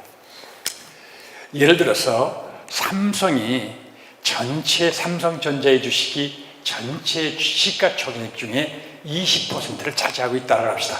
그럼 여러분들도 100만 원을 주식시장에 투자할 때 20만 원은 삼성전자에 투자해라라는 말씀입니다. 물론 그걸 엄밀하게 비율대로 따질 필요는 없지만 그것이 하나의 기준이 됩니다. 그렇게 되는 이유는 이렇습니다. 이렇다고 합시다. 다른 사람이 여러 가지를 판단을 해가지고 A라는 주식과 B라는 주식을 1대2로 갖는 것이 바람직하다고 생각을 한다고 합시다. 다른 여러 사람들이 주식을 분산할 때 1대2로 갖는 것이 수익과 위험을 생각해서 가장 적합해. 여러 정보를 통합적으로 분석한 전문가들, 시장 참여자들이 다 같이 해서 기관 투자자를 포함해서 A라는 주식과 B라는 주식을 1대2로 갖도록 작정을 했다고 합시다. 그러면 시가는 어떤 식으로 변하는 경향이 있을까요? A의 주식이 사실은 B의 주식보다 오히려 더 많아서 시가총액이 2대1이었다고 하더라도 사람들이 이걸 1대2로 가지려고 하면은 기어코는 시가총액도 1대2에 맞게 변해버립니다. 무슨 얘기를 하려냐면 만일에 A라는 주식이 사람들이 가지고자 하는 것보다 더 가치가 많이 있다고 합시다. 그러면 사람들이 그거 사는 걸 피합니다. 피하면서 값이 떨어집니다. B라는 주식은 적은데도 사람들이 많이 가지고 싶어 합니다. 그러면 값이 올라갑니다. 시가총액은 결국은 사람들이 가지고 싶어 하는 비율대로 재편되는 경향이 있습니다. 따라서 여러분들이 시가총액 비율을 따지면 뭐를 따르는 셈입니까? 다른 현명한 사람들이, 전문가들, 기관 투자자들이 애써 분석해놓은 가장 적합한 비율을 여러분들이 커닝하는 셈입니다. 시험이라고 치면 그것이 제일 안전합니다. 사실은 다른 사람이 하는 대로 따라해라라는 얘기인 셈이죠. 시가총액은 다른 사람이 최선이라고 판단한 비율을 다 반영하고 있다. 따라서 나도 거기에 편승하는 것이 가장 안전하다. 왜냐하면 그 비율을 결정하는데 아주 많은 정보들이 필요하기 때문에 그렇습니다. 평균적인 수익률은 어떻지? 다른 수익률과 상관계수는 어떻지? 그것이 수천, 수만 개의 주식 사이의 관계를 분석한 결과가 바로 시가총액입니다. 여러분들이 거기에 편승하는 것이 좋다. 그런 말씀입니다. 그래서 나는 이걸 이렇게 얘기했습니다. 이것은 주가가 시장 참여자의 모든 정보를 반영하고 있다는 것을 이용한 것이다. 다른 사람의 정보에 무임승차하는 것에 해당한다. 만일에 돈이 분산 투자할 만큼 충분하지 않으면 시가총액 비율대로 그려진 뺑뺑이를 돌리거나 아니면 펀드 많이 있습니다. 그런 거에 하겠다는 펀드에 가입하는 것이 최선이다. 이렇게 얘기할 수 있습니다. 가급적 오래 보유하라라는 말씀이 마지막 주가에 대한 충고였습니다. 그거는 장기적인 안목으로 주식을 고르고 그러면서 그걸 유지하는 것이 좋다는 건 이유는 사실은 단순합니다. 그래야 수수료가 적게 나가고 세금도 적게 나가고 신경도 덜 쓴답니다. 필요할 때 나중에 팔면 됩니다. 증권사는 수수료가 수익의 원천이므로 자꾸 사고 파는 것을 권하는 강력한 경향이 있습니다. 그래서 증권사 친구, 지점장이나 이런 사람들 만나면은 예전에 그랬습니다. 우리는 대패밥 먹고 사는 사람이야. 나무 하나가 가져오면 이쪽이 조금 나온 것 같아. 요거 딱 깎아내고 그래서 그거 내가 먹고 또 아니 그러고 보니까 저쪽이 너무 특별히 나왔네. 또 깎아내고 이런다라고 얘기한 적도 있습니다. 일단 사면은 오래 가지고 있는 것이 낫습니다. 그래서 위험하는 계획을 어떻게 세우느냐에 대해서 말씀드리고 마지막 주제로 넘어가겠습니다. 생애 금융계획을 어떻게 세우지? 사실은 이거는 사람의 삶에 대한 목표, 또 가치관 이런 거에 따라서 얼마든지 달라질 수 있기 때문에 획일적으로 얘기할 수는 물론 없습니다만 보편적으로 알려진 어떤 상식 이런 거에 바탕에서 말씀을 드리자면 생애 단계에 따라서 나름대로 목표를 가지는 것이 중요하다. 목표를 갖는 건 어쨌든 중요합니다. 이루어지지 않아도 목표를 갖는다. 목표를 가질 뿐만이 아니라 그걸 어떻게 이룰까 하는 시뮬레이션, 머릿속 실험 또는 실행 계획. 목표만 있어서는 안 되죠. 목표와 실행 계획을 꼭 그대로 되지는 않더라도 그런 걸 가지는 것이 중요하다. 그리고 돈을 버는 기간에는 50, 30, 20의 규칙을 지킨다라고 했는데 저거 좀 엄격할는지는 모릅니다. 저기서 50이라는 건 50%는 일상적인 소비에 충당하고 30%는 뭔가 벼르고 별러서 하는 어떤 목표를 위해서 쓰도록 소비를 하고 20%는 나중을 위해서 저축을 해놓는다는 얘기입니다. 20% 저축한다는 게 조금 너무 높은 목표일는지는 모릅니다. 생애 시기에 따라서 어떤 때는 그냥 당장 소비를 충당하게 비단지고 뭐 하기도 급급한데 20%나 저축해 라고 좀 무리한 주문이다라고 생각할 수도 있습니다만 사실은 이런 얘기는 할 수는 있습니다. 예전에는 말입니다. 가난하면 저축을 잘 못하고 부자면 저축을 잘한다라고 알려진 때도 있었습니다. 그런데 사실은 실제로 이렇게 조사를 해보면 부자라고 저축 많이 하는 게 아니더라고요. 소득이 높다고. 가난한 사람도 10%, 20%는 졸라매면 하더라고요. 마음먹기 나름이라고 그러면 너무 편한 얘기일는지는 몰라도 하긴 그렇게들 많은 연구에서는 그렇게들 얘기합니다. 그러니까 저 수준에서 아프리카 저렇게 가난한 수준에서 어떻게 10%씩 저축을 하지? 그런데 아프리카에서도 저축합니다. 저기서 도저히 저기에서 저축할 여유가 없는 것 같은데도 그게 자기의 숙명이다. 우리가 그 낮은 수준에서 저축을 못하는 이유는 나중에 더 큰 돈을 벌 때가 있겠지 하니까 그걸 기대해서 저축을 못하는 거지. 아프리카 수준의 소득이 계속된다라고 하면 아프리카 사람들도 저축을 하더라고요. 그러니까 그걸 어떻게 보느냐에 따라서 다릅니다. 생애 단계에 따라서 간략하게 말씀을 드리겠습니다. 10대는 바로 대학 가기 직전까지인데 이때는 보통 따로 독립이 되어 있지 않고 부모의 재원에 의존하는 시기입니다만 그래도 이때는 중요한 학습의 시기라고 할 수 있습니다. 그래서 예산을 세우고 뭔가 이 금전 출납부 같은 거를 적어가지고 그때도 자기 나름대로 저축의 목표를 세우도록 교육해야 된다라고 하고 있습니다. 그래서 그때 은행 계좌를 열어주고 또 예산을 나름대로 난 용돈이 얼마인데 10,000원인데 10,000원 어떻게 쓸 때야? 라고 계획을 세우도록 하는 것이 좋다라고 합니다. 그래서 사실은 고등학교 수준에서도 나름대로는 수개월분의 비상금을 저축으로 마련하는 훈련을 시킬 필요가 있다라고 얘기하는데 어쩐지는 잘 모르겠습니다. 나는 그걸 가지고 한번 물어본 적은 있습니다. 학생들에게 고등학교 때 50만 원 정도의 용돈을 저축하는데 성공했던 사람 손 들어봐. 제법 여럿이 손을 들대요. 그래도 물론 그거 가지고 뭐 돈 도우는 게 아니라 나름대로 자기 게임기를 사기 위해서 조금씩 세뱃돈 같은 거 모아가지고 이래서 50만 원을 마련한 기억이 있다라고도 그러대요. 한 번쯤 50만 원을 모아보는 기회를 갖는 것은 나름대로 소중한 교육이 된다라고 그렇게 얘기를 하대요. 청년기, 말하면 대학 들어가서 졸업할 때까지 정도는 이게 미국과 한국이 혼재되어 있어서 꼭 한국에 적합하지 않을는지는 몰라도 그렇습니다. 이때는 집을 떠나 독립적인 소비 생활을 할 때입니다. 한국에서도 지금은 많이 그럽니다. 사실은 독립합니다. 그러면 그때 나름대로 저축을 해가 어느 정도 독립된 저축을 해서 비상금도 더 많이 필요합니다. 사실은 이때는요. 라떼와 피자 값을 아껴서 저축을 시작해야 된다. 피자, 라떼 커피, 예, 아메리카노 값이라고 얘기해야 되나요? 그 값을 아껴서 저축을 시작해야 된다. 복리의 마력은 일찍 저축을 시작할수록 유리하다라고 얘기는 해놨습니다.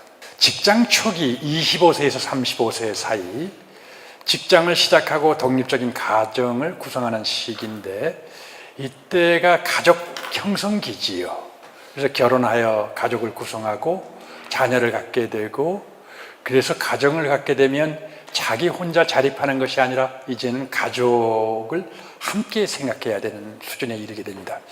이때가 사실은 소비가 많아져서 적자가 되기 쉽지만 그래도 예산을 세우고 저축을 조금씩이라도 해가야 된다라고 생각을 합니다. 직장에서의 발전기에 해당하는 게 35세에서 50세까지가 자기가 성장하는 시기죠. 소득이 증가하고 자녀가 성장하는 시기에 승진과 자기의 숙달에 따라서 직장에서도 승진을 하고 소득이 증가하는데 이때 뭐 자녀의 교육비도 같이 증가하지만 이때는 그래도 저축을 꾸준히 증가시켜 나가야 가족을 형성하는 시기보다는 저축이 그래도 활발하게 이루어지는 시기에 해당합니다. 마지막으로 은퇴 직전의 시기 50세에서 64세 사이가 소득의 정점에 해당하는 거죠. 자녀가 대학을 졸업함에 따라서 여유도 생기고 다만 또 자녀 결혼 비용의 문제가 큰 문제로 남기도 합니다만 어쨌든 이때는 저축을 크게 증가시켜야 되고 적어도 은퇴 4, 5년 전부터 은퇴 계획을 세워야 됩니다. 그때는 자산을 큰 집도 작은 집으로 좀 줄이기도 해야 되고 아까 말씀드린 것처럼 주식보다는 예금 위주로 좀 더 안전 위주로 이 위험 자산을 축소시켜야 되고 그 뒤에 은퇴 후 소득을 그래도 조금이라도 확보할 수 있는 방안을 조금 강구하면 더욱 좋죠. 그래서 그 뒤에 은퇴기에는 자산 축적에서 소비로 넘어가니까 그 소비 여력을 지속 가능하도록 보존하고 부동산을 감축시키고 뭐 너무 이른 계획일는지는 모르지만 자녀에 대한 상속도 미리 계획해 두어야 된다라고 합니다. 사실은 얼마나 저축해야 될까라는 것이 생애별로 할 때도 결국은 나는 여기서 액수를 명시하지는 않았는데 얼마나 저축해 둬야 될까? 그런 연금이 얼마나 나오는가에 따라 달라지지만 사실은 일반적으로 생각을 할 때는 나는 은퇴 후 필요한 소득이 얼마나 필요하냐. 사실은 소비하는 것이 대폭 줄어들기 때문에 그 어떤 생활을 염두에 두느냐에 따라서 달라지지만 많이 줄어들긴 합니다만 그래도 7, 80% 수준을 유지할 수 있어야 된다라고 얘기하네요. 뭐 난 줄여서 얘기하면 난 마누라한테 이런 얘기를 들었습니다. 내가 은퇴하면 연금만 나오는데 어떻게 돼요? 그러니까 마누라가 이런 얘기를 하더라고요. 아유 우리 200만 원이면 충분히 살아 그러더라고요. 얼마나 위안이 되는지. 사실은 200만 원에 살 수도 있습니다. 법년 스님은 30만 원이면 산다는데 200만 원이면 되지 뭐. 단 그냥 이렇게 기본적인 생활을 얘기하는 거죠. 근데 사실은 보통 부부가 같이 산다라고 하면 300만 원 정도면 그냥 그렇게 쪼이지 않고 살 수 있는 것 같습니다. 그러니까 은퇴 전 소득의 7, 80%까지는 몰라도 그 정도 수준은 필요하다라고 얘기합니다. 은퇴 후 생활 방식이 물론 여행 다니고 뭐 이러려고 하면 제법 돈 많이 듭니다. 그런 것이 아니라 보통의 생활을 한다. 연금 등 다른 소득을 차감한 금액을 계산해 가지고 그 필요한 추가 소득 나누기 4%. 그러면 예를 들어서 내가 연금이 300만 원이 되려고 그러면 연금이 200만 원까지가 나온다. 100만 원이 필요하다. 그러면 100만 원을 연간으로 계산하면 100만 원, 1200만 원이 되죠. 1200만 원을 4%로 만들어내려고 하면 2억, 3억 정도가 필요한가요? 그런 정도가 필요하겠죠. 그것이 은퇴저축입니다. 거기다가 은퇴기가 좀 멀리 남아있으면 인플레이션도 감안해가지고 인플레이션만큼 더 증액을 해야 될는지도 모릅니다. 그것이 우리가 필요한 저축액이다. 그 다음에 우리가 그런 돈을 마련하려고 하면 어떻게 해야 되느냐. 사실은 나는 재테크라고 할 만한 거에 대해서는 그렇게 뾰족한 얘기를 한 건 아닙니다. 사실은 연금, 할부금 계산할 때 계산하는 방법에 어떤 식으로 계산한다. 그 다음에 주식 투자를 할 때는 어떻게 하는 것이 좋다. 이런 정도를 얘기한 거죠. 그런데 그런 것을 우리가 재테크라고 부른다면 그 재테크를 어떻게 하느냐도 중요하지만 그것보다 저축 원금을 충분히 확보하는 게 훨씬 더 중요합니다. 있는 돈을 어떻게 굴리느냐보다도 있는 돈을 덩치를 키우는 게 더 중요합니다. 돈을 버는 기간에는 지속적으로 저축한다는 마인드가 있어야 되고 여기서처럼 소득의 50%는 일상적인 소비에 충당하기 위해서 하고 특수한 소비 지출은 나머지 30%를 모아가지고 하고 20% 정도는 기본적으로 저축을 해야 된다. 이것을 꾸준히 유지해야 된다. 라고 저는 생각을 합니다. 제가 말씀드리는 것은 여기까지입니다. 그래서 제가 간단하게 복습이라고 할까요? 회고를 한다면 이럴 겁니다. 뭐를 했느냐라는 것만 간단히 살펴보는 것으로 마무리를 짓겠습니다. 우리가 여기서 이렇게 했습니다. 돈과 금융이 뭐지? 돈은 먼저 기하고 나중에 청구하라는 청구권. 금융증권은 먼저 받아가고 나중에 갚겠다는 약속증서라고 그랬습니다. 이자는 일종의 돈에 대한 임대료, 복리는 이자의 이자라고 얘기했습니다. 부동산 증권 가격, 사과나무를 생각하면 제일 쉽습니다. 매년 10만 원씩 영원히 열리는 사과나무의 가격은 200만 원이다 라고 얘기했습니다. 얼마를 저금해야지 매년 10만 원이 나오지? 이걸 생각하면 된다. 증권이나 부동산도 마찬가지다.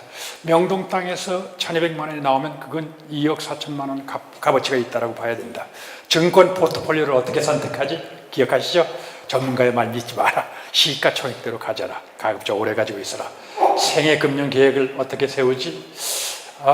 기본적으로는 여러 가지 생애 단계별로 나름대로 목표와 계획을 가져야 된다. 그래놓고 일상적으로 50, 30, 20의 룰을 지키는 것이 좋다. 오랫동안 경청해 주셔서 감사합니다.